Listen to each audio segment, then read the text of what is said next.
We are going to do a quickie composite.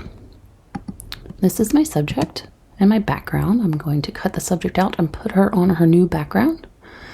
We do a quick mask, select and mask, and shift the edge of the subject to remove any details left behind by the old background.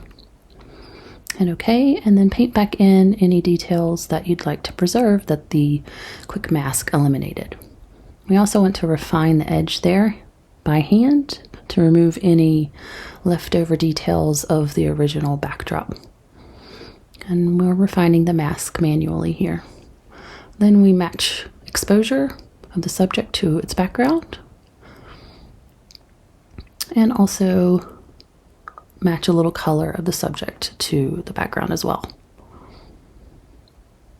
Now we are going to create a little shadow behind the subject by burning the background, creating atmosphere.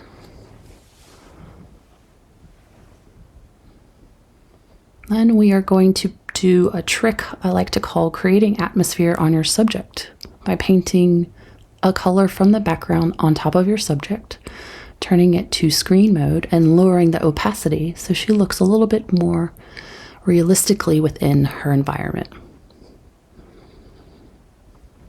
Then we are going to use Generative Fill to create more of the dress as well as shadow so that she looks more realistically in her environment.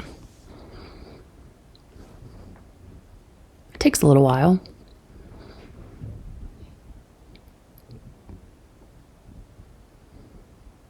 First one's okay. Second one, no.